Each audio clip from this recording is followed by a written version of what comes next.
Philadelphia Fever with us.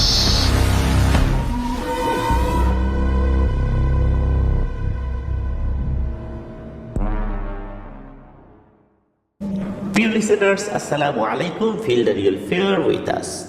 দেশ ও দেশের বাইরে যে যেখান থেকে শুভেচ্ছা ও ভালোবাসা। আশা করি সবাই ভালো আছেন, সুস্থ আছেন। নদীমাতৃক এই বাংলাদেশে অসংখ্য নদী নালা কিন্তু বয়ে চলেছে, আর এই কারণেই নদী ভাঙন বাংলাদেশের প্রেক্ষাপটে খুব কমন একটি প্রাকৃতিক দুর্যোগ। খুব কমন একটি প্রাকৃতিক দুর্যোগ হলেও এই দুর্যোগে পড়ে লক্ষ লক্ষ মানুষ উদ্বাস্তু হয়েছে। নিজেদের চিরচেনা বাপদাদার ভিটা ছেড়ে অন্যত্র পাড়ি জমাতে বাধ্য হয়েছেন অসংখ্য মানুষ। চোখের সামনে বাপদাদাদের কবরকে ভেঙে নদীতে বিলীন হতে দেখেছেন এমন মানুষের কিন্তু অভাব নেই। এখনো ইউটিউবে সার্চ দিলে এমন করুণ দৃশ্যগুলো আমরা দেখতে পাই। এখনই নদীর মধ্যে কবরটি চলে যাবে, আর কখনোই এই কবর জিয়ারত করা হবে না, আর কখনোই দেখা যাবে না। সেই শেষ সময়েও মানুষদেরকে সেই কবর জিয়ারত করার দৃশ্য আমরা দেখতে পাই। মানুষ তাদের বহু বছরের আবাসস্থল হারিয়েছেন। শুধু আবাসস্থল না, এটা শুধু এক টুকরো মাটি না, এর সাথে জড়িয়ে রয়েছে এক আবেগ। এখানে তারা বড় হয়েছেন, তারা জন্মগ্রহণ করেছেন, তাদের নারী পোতা রয়েছে এখানে। সেটা নদী গর্ভে বিলীন হয়ে যেতে দেখা, এটা কিন্তু চারটিখানি কথা নয়। ঘর বাড়ি ভেঙে সেখান থেকে অনেক দূরে চলে যেতে হয়, সেখানে গিয়ে আবার নতুন করে ঘর বাড়ি তৈরি করে নতুন করে বাঁচার স্বপ্ন দেখতে হয়। এটাই কিন্তু নদী এলাকার মানুষের একটা কমন অভ্যাস, আর এই অভ্যাসই তাদেরকে অনেক কর্মঠ করে তুলেছে, তাদেরকে অনেক পরিশ্রমী করে তুলেছে, দুর্যোগের সাথে মোকাবেলা করার শক্তি এবং সাহস জুগিয়েছে। আজকে আমরা প্রথম যে ঘটনাটি শেয়ার করব, এটি নদীকেন্দ্রিক একটি রহস্যময় ঘটনা। আর এই ঘটনাটি আমাদেরকে যিনি পাঠিয়েছেন, ওনার নাম মশিউর রহমান আতিক। ওনার বাড়ি চাঁপাইনবাবগঞ্জ জেলার সদর উপজেলার চর অনুপনগর ইউনিয়নে। ওটি একটি চর এলাকা, আর উনি বর্তমানে লেখাপড়া করছেন ঢাকা বিশ্ববিদ্যালয়ের ইতিহাস বিভাগে। উনি ঢাকা বিশ্ববিদ্যালয়ের হাজী মোহাম্মদ মহসিন হলেন একজন আবাসিক স্টুডেন্ট। ওনার সাথে আমার দেখা হয়েছে 2025 সালে অমর 21-এর বই মেলাতে। উনি এসেছিলেন, ওনার সাথে আমার কথাও হয়েছিল। ঘটনাটি উনি সংগ্রহ করেছেন ওনার দাদার কাছ থেকে।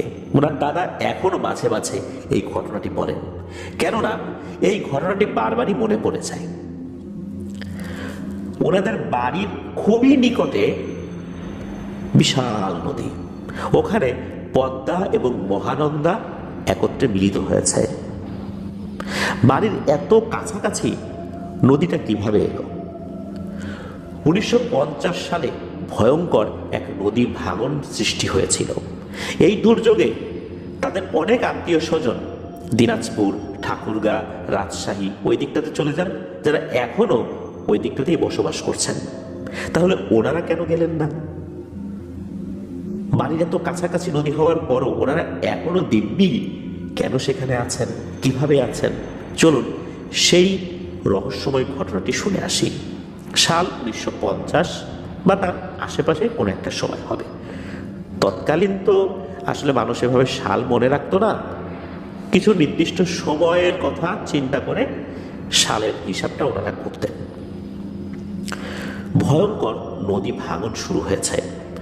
বর্তমান যেখানে নদী রয়েছে সেখান থেকে প্রায় কয়েক কিলোমিটার দূরে আগে নদী ছিল। ভাঙতে ভাঙতে অনেকটাই কাছে চলে এসেছে, আর মাত্র 20-25 ফুট দূরত্বে রয়েছে নদী। প্রবল আগ্রাসী ঢেউগুলো আছড়ে পড়ছে মাটির উপরে, আর মাটির চাপগুলো ভেঙে যাচ্ছে, হারিয়ে যাচ্ছে নদীর গভীরে। ওই সময়ে ওনাদের মাটির ঘর ছিল, মাটির ঘরগুলো ভেঙে নিয়ে যাবেন, তখন ওনার দাদা দাদা যে চাচারা রয়েছেন তারা ঘরটি ভেঙে ফেলবেন। ঘর ভাঙার জন্য যখন শাবল নিয়ে ওনারা দেয়ালে আঘাত করেছেন, হঠাৎ করে একজন লোক চলে আসে। এই লোককে ওনারা আগে কখনো দেখেননি। চর এলাকায় কিন্তু একজন আরেকজনের সাথে কিন্তু পরিচিতই থাকেন। যেহেতু নদী এলাকা, অপরিচিত লোক আসলে কিন্তু ওনারা বুঝতে পারেন যে উনি এই এলাকার লোক নন, উনি ভিন্ন এলাকার লোক। এই লোকটাকে ওনারা আগে কখনোই দেখেননি। ওই লোকটাকে জিজ্ঞেস করছেন যে জনাব, আপনি বলছেন যে এখানে আপনি আসছেন, আমাদের ঘর ভাঙতে নিষেধ করছেন। ওই লোকটা এসে বলে, দাঁড়াও, ঘর ভেঙো না। এ কথা শুনে তো ওনারা অবাক, যে বলে কি, কিছুক্ষণের মধ্যেই ঘর ভেঙে নদীতে হারিয়ে যাবে, বলে যে ঘর ভেঙো না। তো ওনারা বলতেছেন যে আপনি কেন আমাদেরকে বলছেন যে ঘর না ভাঙতে?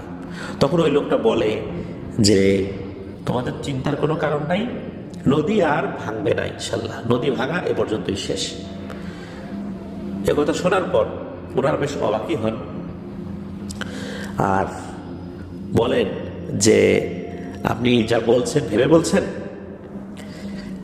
আমরা এখনই মনে হচ্ছে যে নদীর নিতে চলে যাব ঘর বাড়ি নিয়ে। এখানে যদি আমরা আরো কিছুক্ষণ দাঁড়িয়ে থাকি এখন, তাহলে তো আরো বিপদ হবে।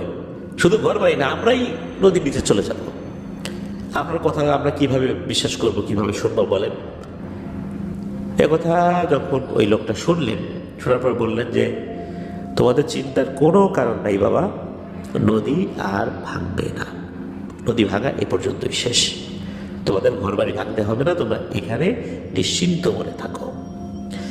এই বলে উনি ওই নদীর দিকটাতেই হাঁটা ধরেছেন। উনি যেই দিকটাতে হাঁটা ধরেছেন ওইটা একটা ত্রিভুজ জায়গার মতো। অনেক ভয়ঙ্কর ঢেউ ওই সময় ওইখানে দেখা যাচ্ছিল। উনি ওই দিকটাতে পানির দিকে হেঁটে চলে গেলেন। তো লোকজন মনে করেছিল যে কি ব্যাপার, ওই লোকটা ওই দিকে হেঁটে চলে গেল, আবার হয়তো ফেরত আসবে। কোন দিকে গেল? অপেক্ষায় আছে যে লোকটা আবার ফেরত আসবে, কিন্তু না, ওই লোকটা কখনোই ফেরত আসেননি।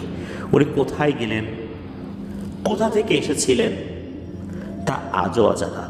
সত্যি আর 1 ইঞ্চি মাটিও ভাঙেনি। এখন থেকে প্রায় 75 বছর আগে নদী ঠিক যেখানে সে থেমে গিয়েছিল এখন পর্যন্ত ওখানেই রয়েছে। এখনো ওখানেই এই আতিক ভাইদের বাড়ি রয়েছে, ওখানে ওনারা বসবাস করছেন। প্রিয় লিসেনার্স, এই বিষয়টা আমরা কিভাবে মূল্যায়ন করব? নদীর নিচে অনেক সময় মাটি কাটতে থাকে রহস্যময় এক এন্টিটি। এই ধরনের ঘটনা এর আগে আমি নিজেও বলেছি। উনি কি আসলে ওই ধরনের লোকই ছিলেন? উনি কি জিন ছিলেন, ফেরেশতা ছিলেন, কে ছিলেন, নাকি কোনো সিদ্ধ পুরুষ ছিলেন, তা আজ পর্যন্ত অজানা।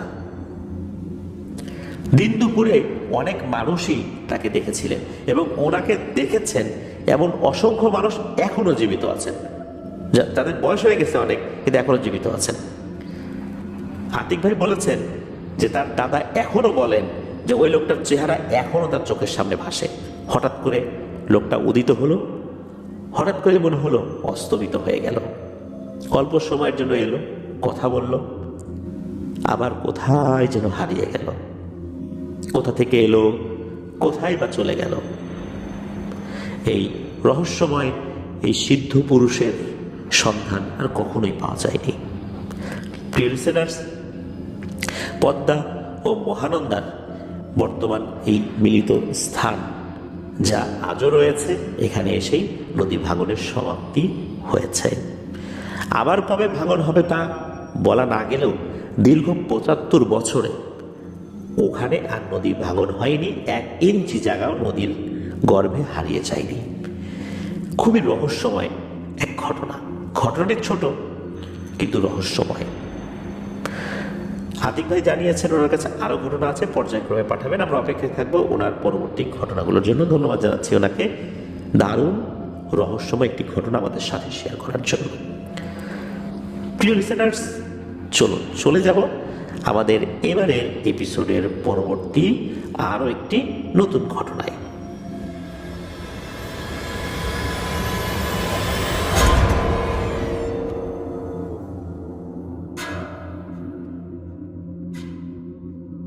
প্রিয় লিসেনার্স, এবারের যে ঘটনাটি আপনাদের সাথে শেয়ার করব, এই ঘটনাটি যিনি পাঠিয়েছেন ওনার ঘটনা এর আগেও আমরা বেশ কয়েকটি প্রচার করেছি। ওনার নাম M.A. হোসেন। উনি একজন সাংবাদিক। ওনার দেশের বাড়ি রংপুরে।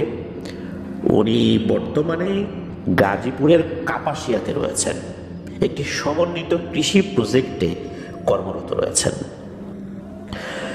চলুন ঘটনা চলে যাই। ঘটনাটি উনি সংগ্রহ করেছেন ওনার ছোট দাদির কাছ থেকে। এই কুরবানি ঈদে যখন উনি বাড়িতে গিয়েছিলেন তখন ওনার দাদারা 5 ভাই। তো সবার ছোট যে দাদা, ওই ছোট দাদার স্ত্রী, যাকে উনি ছোট দাদি বলে সম্বোধন করেন, তার কাছ থেকে এই ঘটনাটি সংগ্রহ করেন। তো ওই ছোট দাদির সাথে উনি কথা বলছেন যে, দাদি আপনার কাছে কোনো ভয়ের ঘটনা আছে কিনা। দাদি এটা শোনার পর বলে যে, ভয়ের ঘটনা দিয়ে তুমি কি করবা। তখন উনি জানান যে আপনাদের হরর ওয়ার্ল্ডে উনি ঘটনা পাঠান। এই কথা শোনার পর উনি বলেন, হ্যাঁ আছে তো, কেন আমার মেজ বোনের কথা তোমার মনে নেই? তার সাথেই তো আছে। তখন এই হোসেন ভাইয়ের মনে পড়ে দাঁড়ায়, তাই তো। তখন বিস্তারিতভাবে ছোট দাদি বলতে থাকেন। তো এই ছোট দাদির যে বাবার বাড়ি, এই বাবার বাড়িটা রংপুর শহরেরই একটা পাশে কামাল বাসনা বা গাছনা এরকম একটা নাম বলেছেন আর কি উনি এই এলাকাতে। তো এই দাদিরা হচ্ছে 3 বোন। 3 বোনের মধ্যে উনি সবার ছোট। যিনি সবার বড় তার স্বাভাবিকভাবে বিয়ে হয়ে গেছে। আর মেজ বোন তিনি কিন্তু অনেক দূর লেখাপড়া করেছেন, তো ওনার বিয়ে হতো না। তো এই হোসেন ভাই ছোটবেলাও দেখেছেন যে ওনার বিয়ে হতো না। এখন উনি বিয়ে করতে চান না, না হতো না, ওই সময় উনি অবশ্য বুঝতে পারেন না যে ঘটনাটা কি। তো ওনার নাম হচ্ছে সুলতানা। আমরা সুলতানা দাদি বলে সম্বোধন করব। তো ঘটনাটা কিন্তু অনেক আগের বলতে এখন থেকে প্রায় 35 বছর আগে এরকম একটা সময় হবে আর কি, যখন আর কি এই ঘটনাটির সূত্রপাত হয়েছে। স্বাভাবিকভাবেই উনি লেখাপড়া করছিলেন। ওই সময় ওই এলাকায় একটা মেয়ে ইন্টারমিডিয়েট পাশ করে অনার্সে লেখাপড়া করবে, এই বিষয়টা আসলে খুব একটা দেখা যেত না, কারণ অধিকাংশ মেয়েদেরই বিয়ে হয়ে যেত। তো সুলতানা দাদি কিন্তু লেখাপড়া করতেন। হঠাৎ করে ওনার মধ্যে কিছু অসুস্থতা ধরা পড়ে, প্রচণ্ড পেটে ব্যথা, প্রচণ্ড জ্বর। এটা নিয়ে হসপিটালে ভর্তি করা হলেও ডাক্তাররা কোনো ধরনের কোনো অসুস্থতা ধরতে পারেন না, যে আসলে ব্যাপারটা কি, তার সমস্যাটা কি, কোনোটাই ধরতে পারেন না। এইভাবেই চলছিল। মাঝে মাঝে অসুস্থ হতেন, মাঝে মাঝে ঠিক হয়ে যেতেন, এইভাবে চলছিল। বাড়ির থেকেও বুঝতে পারতেছিলেন না যে ঘটনাটা কি হচ্ছে, কারণ ওনারা তো স্বাভাবিক যে চিকিৎসা, সেই চিকিৎসাই তাকে করাচ্ছিলেন, বিশেষ করে সুলতানা দাদির মা বাবা। আর এই যে সুলতানা দাদির যিনি ছোট বোন, অর্থাৎ এই যে ছোট দাদি, উনি কিন্তু তখনও বিয়ের বয়সে পৌঁছান নাই, তখন উনি বেশ ছোট। এর মধ্যে একটা ভয়ঙ্কর ঘটনা ঘটে। সেটা হচ্ছে যে তখনও কিন্তু ওনাদের ওই সাইডটাতে সব বাড়িতে বিদ্যুৎ আসেনি, এসেছে অন্যান্য বাড়িঘরে এসেছে, তবে ওনাদের বাড়িতে তখনও বিদ্যুতের সংযোগ নেওয়া হয়নি। সন্ধ্যার সময় কিন্তু প্রত্যেকটা ঘরে ঘরে আলো দিতে হতো বা আলো জ্বালাতে হতো। এটা কিন্তু একটা নিয়ম আছে আমাদের বাংলাদেশে, গ্রাম অঞ্চলে কিন্তু এটা আমরা দেখতে পাই। এবং এখনো আমরা শহর এলাকায় সন্ধ্যার পর কিন্তু ঘরের আলো আমরা জ্বালিয়ে দিই, ঘর অন্ধকার রাখতে হয় না এই সময়গুলোতে। কেননা মাগরিবের আযানের পর দুষ্ট জিনেরা এসে এই ঘরের অন্ধকার অংশগুলোতে আশ্রয় নেয়। এই কারণে আমরা কিন্তু ঘরের আলোগুলো জ্বালিয়ে দিই সন্ধ্যার সময় বা সন্ধ্যার পরে। তো সন্ধ্যার পরে এই সুলতানা দাদি উনি ওনার ঘরে আলো নিয়ে গিয়েছেন, পড়তে বসবেন উনি, যেহেতু অনার্সে উনি ওই সময় ভর্তি হয়েছিলেন। এরপর থেকে ওনাকে আর খুঁজে পাওয়া যাচ্ছে না। ঘরের দরজা খোলাই আছে, তো ওনাকে আর খুঁজে পাওয়া যাচ্ছে না। এদিকে ছোট দাদি উনি ডাকতে গিয়েছেন, কোনো একটা কারণে দেখে নাই। এরপর সবাইকে বললেন যে সে তো নাই, আশেপাশে খোঁজা হচ্ছে, নাই তো নাই, কোথাও খুঁজে পাওয়া যাচ্ছে না। এদিকে সন্ধ্যার পরে এরকম বয়সের একটা মেয়ে হঠাৎ করে উধাও হয়ে গেছে, বিষয়টা তো আসলে জানাজানি হয়ে গেলে খারাপ। এই জন্য ওনারাও গোপনে আশেপাশে খুঁজছিলেন, খুব একটা বেশি মানুষকে জানতে দিচ্ছিলেন না। রাত বেজে গেছে তখন 9:30 কি 10টা। রংপুর শহরে রাত 9:30 10টা কিন্তু এখন থেকে 35 বছর আগে মোটামুটি বেশ অনেক রাতই বলতে হবে। এখন তো অনেক মানুষ ঘোরাফেরা করে, এখন রাত 12টা 1টাও তো ওরকম রাত মনে হয় না, কিন্তু এখন থেকে 35 বছরেরও আগে যে সময়টা, এই সময়টা চিন্তা করলে কিন্তু তখন এই সময় রাস্তাঘাটে লোকজন খুবই কম থাকতো। আর তখন রংপুর শহর দিয়ে যে রিক্সাগুলো চলতো সবই ছিল প্যাডেল চালিত রিক্সা, অর্থাৎ পা চালিত রিক্সা। এখন না হয় হালে এসেছে অটো রিক্সা, ব্যাগের ছাতার মতো গুজিয়ে উঠেছে এই অটো রিক্সাগুলো। চতুর্দিকে এখন এই রিক্সাগুলো আমরা দেখি, এখন কিন্তু পায়ে চালিত রিক্সাগুলো দেখা পাওয়াটাই অনেকটা মুশকিল হয়ে যাচ্ছে আমাদের জন্য। আর তখন তো সবই পা চালিত রিক্সা। সন্ধ্যার নামার সাথে সাথে বা সন্ধ্যার পরপরই এই রিক্সাগুলোতে কিন্তু হারিকেন লাগাতে হতো নিচে, এটা কিন্তু নিয়ম ছিল যে হারিকেন লাগানো ছাড়া রিক্সাগুলো চলতে পারবে না। কারণ হচ্ছে রাস্তার পাশে ল্যাম্প পোস্ট খুব একটা দেখা যেত না ওই সময়, অনেক ল্যাম্প পোস্টের আলো খুব কম ছিল, তারপর লাইট ফিউজ হয়ে থাকতো, লাইট ভাঙা থাকতো। অন্ধকারে যদি রিক্সা আসতে থাকে তাহলে কিন্তু মানুষজনের উপরে রিক্সা উঠে যেতে পারে, দুর্ঘটনা হতে পারে। এই জন্য কিন্তু রিক্সায় আলো জ্বালানোর ব্যবস্থা থাকতো, অর্থাৎ একটা হারিকেন নিচে ধরিয়ে রাখতে হতো। এমনই একজন ব্যক্তি, উনি রাত 9:30 কি 10টার দিকে বাড়িতে ফিরছিলেন। ওনার রিক্সার আলোটা বেশ বড় করেই জ্বালানো ছিল, কারণ উনি যে পথ দিয়ে আসেন ওই পথে একটা শ্মশান রয়েছে। এটা মহিগঞ্জ শ্মশান বলা হয় রংপুরে আর কি।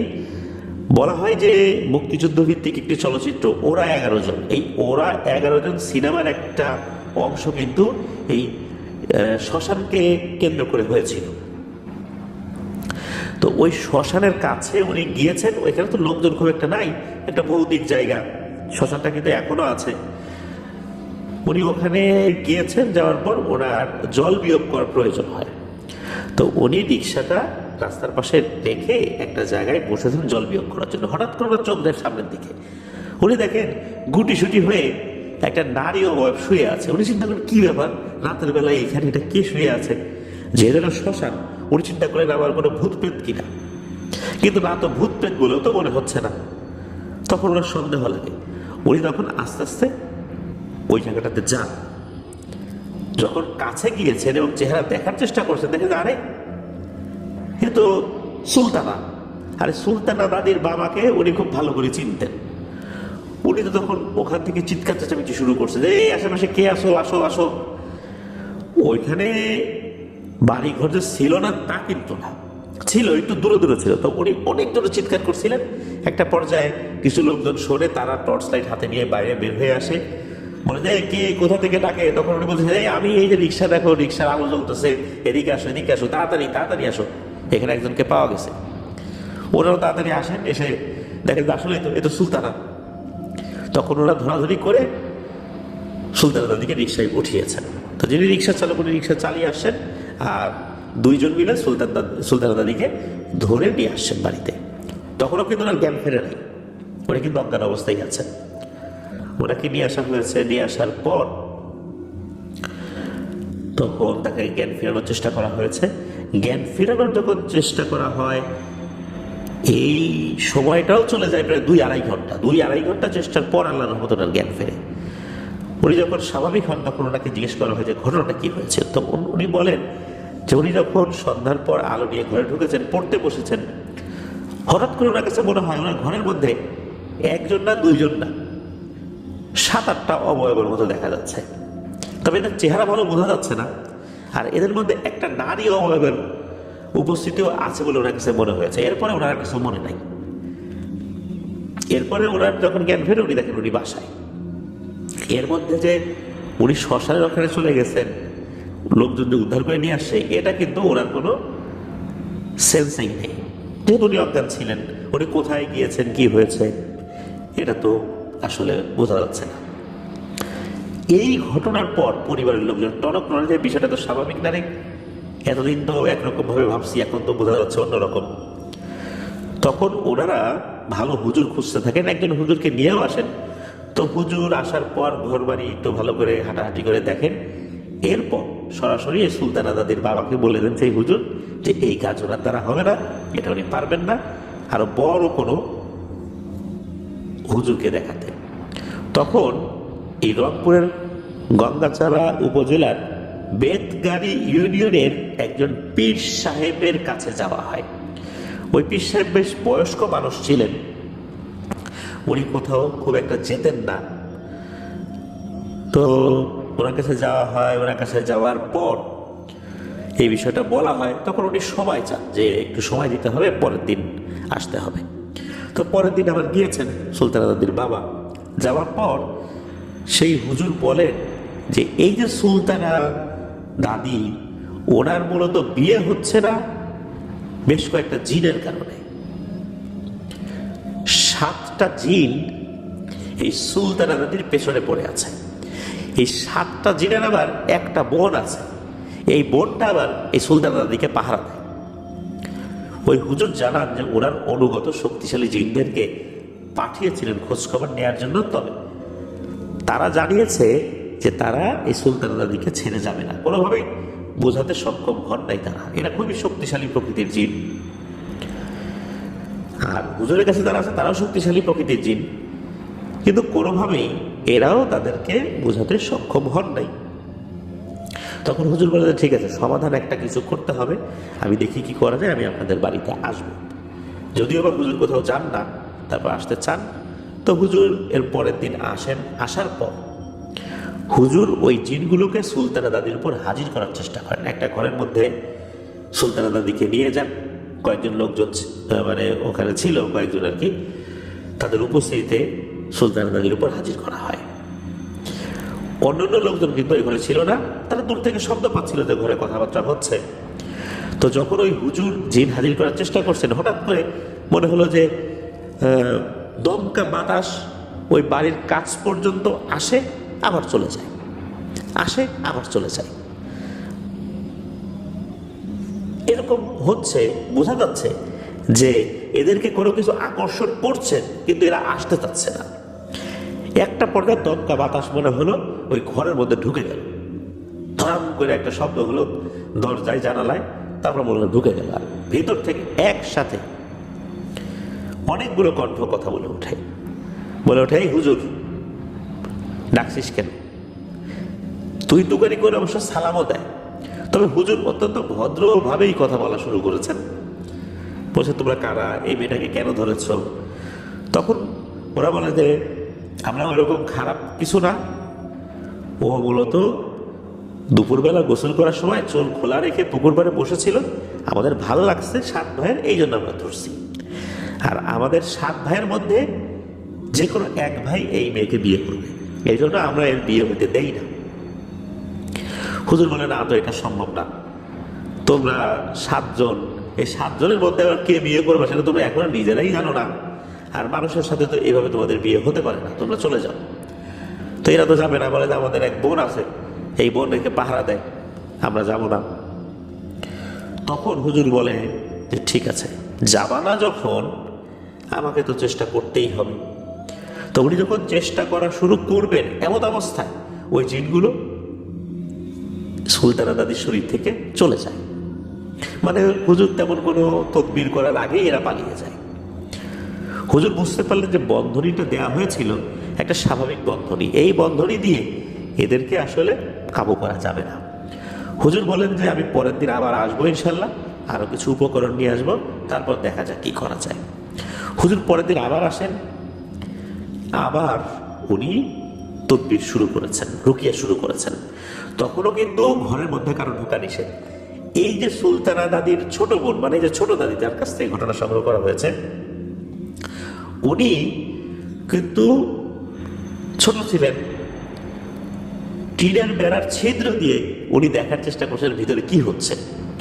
তো উনি দেখেন যে সুলতানা দাদিকে একটা বৃত্তের মধ্যে বসানো হয়েছে, হুজুর সওয়াল জবাব করছেন। তবে অন্য দিন অর্থাৎ আগের রাত্রে যেভাবে একটা একটা তুলকালাম কাণ্ড হয়েছিল, বাতাস আসে যায়। এবার কিন্তু এরকম হয় না, এবার ওগুলো হাজির হয়ে গেছে। এবারও একসাথে অনেকগুলো কণ্ঠই কথা বলছে। হুজুর বললেন যে আজকে তোদের ছাড়াছাড়ি নাই, কেননা আজকে তোদেরকে নিয়ে আসছি, চতুর্দিক থেকে তোদেরকে ঘিরে ফেলেছি, তোরা যাবি কিনা বল। ওরা বলে মরে গেলেও যাব না, সম্ভবই না। তখন হুজুর বলে ঠিক আছে, আজকে তোদেরকে যে বন্ধনই দিছি তোরা যেতে পারবি না, আর এই বন্ধনের মধ্যে তোরা আটকা পড়ে যাবি। ওরা তখন একটা অদ্ভুত কথা বলে। ওরা বলে হুজুর, অন্য জিনেরা কিন্তু যাওয়ার সময় বলে যায় যে কাজটা ভালো করলি না রে, দেখে নেব। আমরা এটা বলবো না, আমরা এখনই তোকে দেখব, তোর কত শক্তি আছে তুই প্রয়োগ কর, আমরাও আমাদের শক্তি প্রয়োগ করব, হয় বাঁচবো না হয় মরবো, কিন্তু শক্তি এখনই প্রয়োগ করব। হুজুর এই কথা শুনে অবাক হন যে আসলে এদের সাহস আছে বলতে হবে। হুজুর ওনার মতো করে শক্তিশালী রুকিয়াগুলা করা শুরু করেছেন। এদিকে সুলতানা দাদির শরীরের মধ্যে বেশ ভয়ঙ্কর রকমের অস্বস্তি, নড়াচড়া, গোমরানি ভাব শুরু হয়। একটা পর্যায়ে এসে উনি শান্ত হয়ে যান। তখন হুজুর জানান যে এই 7টা জিনের মধ্যে 3টা জিনকে বন্দী করা সম্ভব হয়েছে। এখানে অবশ্য ওদের বোন ছিল না, 7টা এসেছিল, 4টা পালিয়ে গেছে, 3টাকে বন্দী করা সক্ষম আর কি হয়েছিল উনি বন্দী করতে। বোতলের মধ্যে বন্দী করা হয়েছিল, বোতল আনাই ছিল। এখন কিভাবে যে ওর মধ্যে বন্দী হয়েছে এই বিষয়টা তো আসলে অন্যরা বলতে পারেন না। তো হুজুর বলেন এর মধ্যে 3টা বন্দী আছে, এই 3টাকে এখনই ওই শ্মশানে, যেই শ্মশানে তাকে পাওয়া গিয়েছিল, এই মহিগঞ্জ শ্মশান যেটা আর কি, ওখানে নিয়ে মাটির নিচে পুঁতে রাখতে হবে। আর এই কাজটা করতে হবে এই সুলতানা দাদির 2 ভাইকে। সুলতানা দাদির 2 ভাইকে পাঠিয়ে দেওয়া হয় ওই তৎক্ষণাৎ, এবং বলে দেওয়া হয় তোমরা কিন্তু পেছন দিকে তাকাবা না।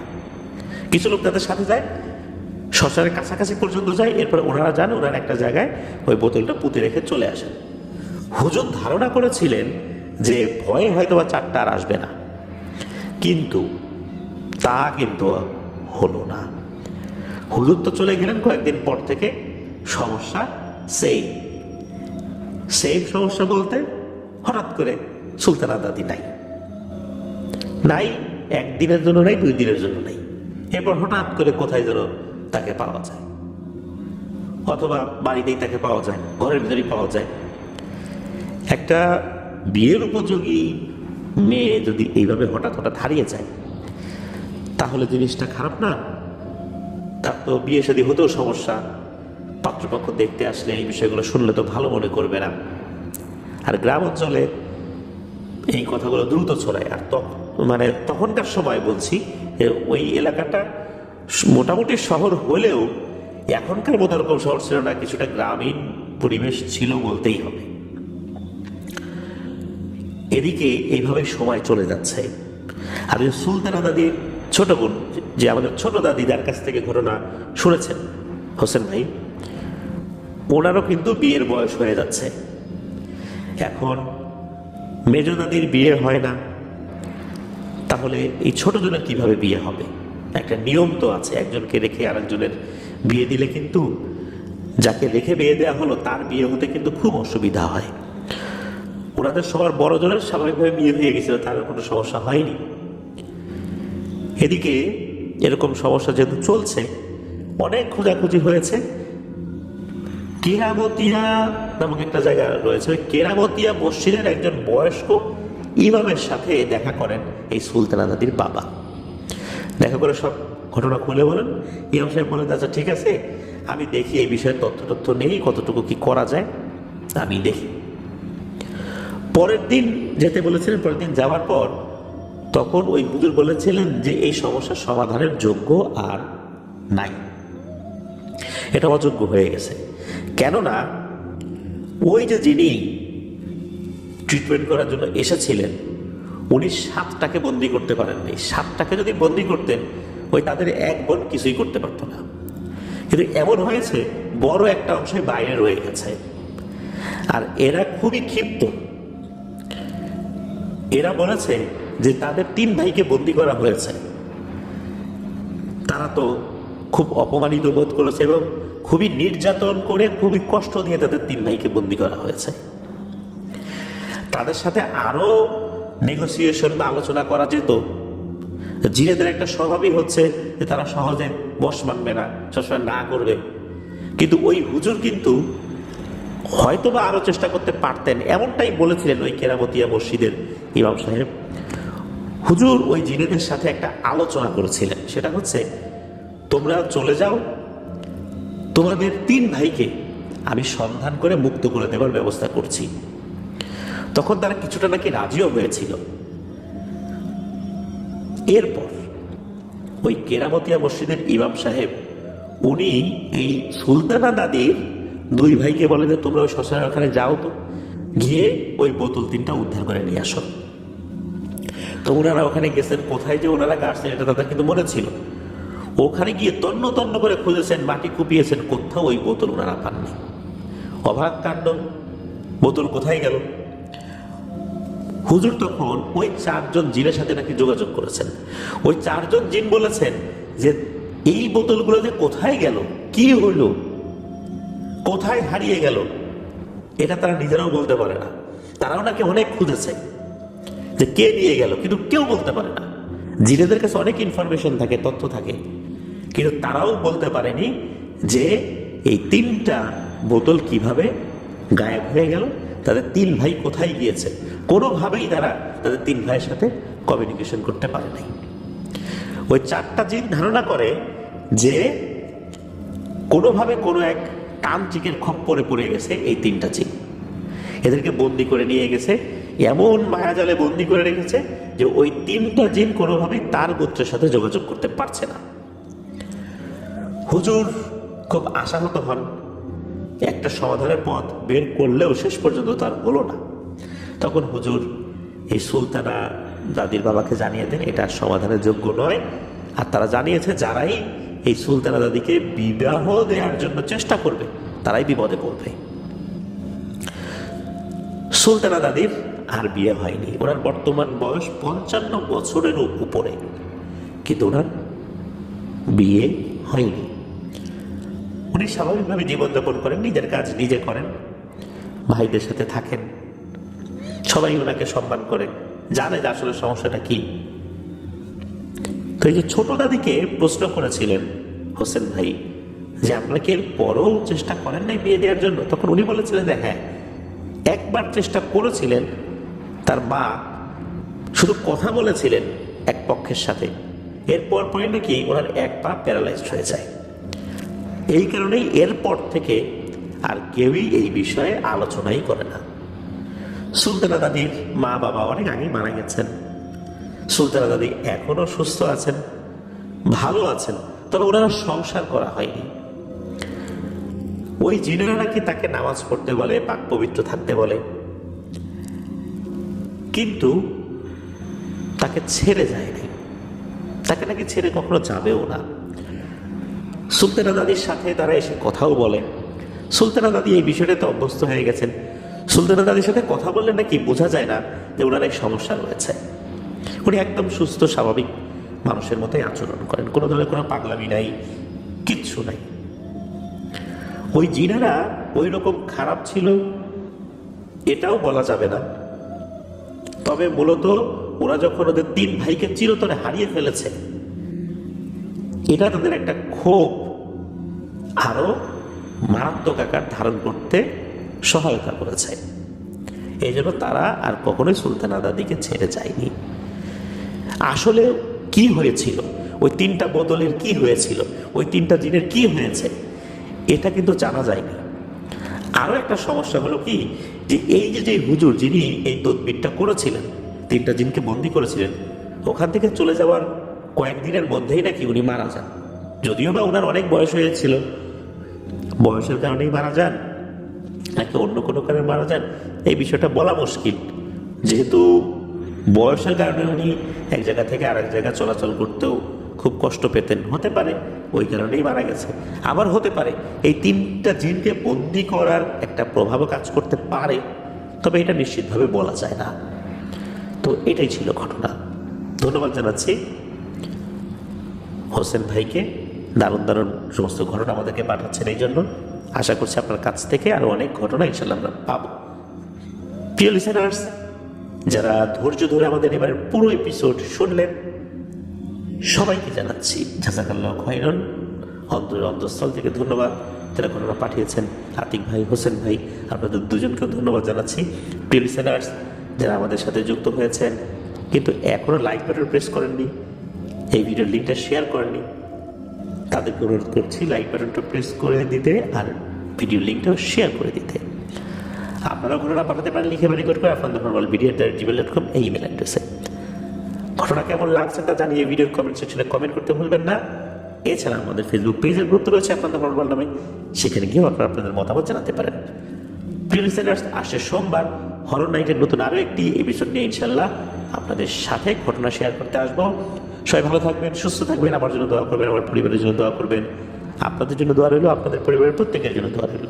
মহান আল্লাহ সুবহানাহু ওয়া তাআলা আমাদেরকে ভালো রাখুন, সুস্থ রাখুন, নিরাপদে রাখুন, আফনান দ্য হরর ওয়ার্ল্ডের সাথে রাখুন। আসসালামু আলাইকুম।